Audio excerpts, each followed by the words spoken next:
In the United States, the FBI has identified a 44-year-old British national, Malik Faisal Akram, as the man who held 4 people hostage at a Texas synagogue in a long standoff before a rescue team entered the building and killed the suspect. We have details in this report.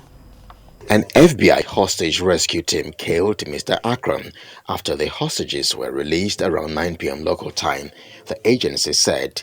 Crime scene investigators at the Beth Israel congregation in Colleyville, Texas, about 15 miles from Fort Worth, recovered one firearm that belonged to Akram.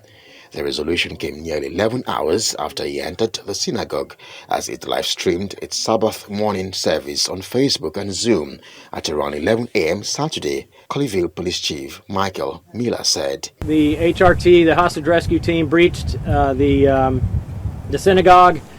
They rescued the 3 hostages, and the subject is deceased. Police were first called to the synagogue around 11 a.m. in Colleyville just as Sabbath prayers were being held in person and streamed live. On the live stream, Mr. Akram can be heard saying he was the brother of a convicted terrorist who is being held in a federal prison in Texas.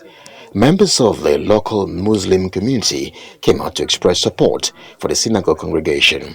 The rabbi has been known to reach out to those of the Islamic faith. He has been to all our religious festivals, and we have been to the synagogue on their religious festivals. In the meantime, U.S. President Joe Biden told reporters on Sunday authorities just don't have enough facts to speculate, while the man targeted the synagogue, calling the standoff an act of terror. This is an act of terror, and it not only was related to someone who had been arrested, I might add, 15 years ago and been in jail for 10 years. The idea is it was something new.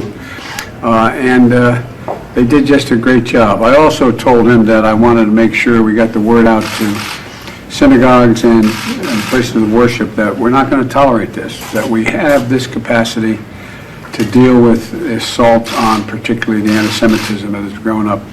And so, and I'll be talking with, I put a call in with a rabbi. We missed one another on the way up here. Mr. Akram arrived in the United States approximately 5 weeks ago, landing at New York's JFK airport. He arrived legally in December, a separate federal law enforcement source said, adding he was not on a U.S. government watch list. Meanwhile, British intelligence officials have advised their U.S. counterparts that a preliminary review of their databases similarly show no derogatory information about Mr. Akram. UK authorities are also continuing to scrub their systems.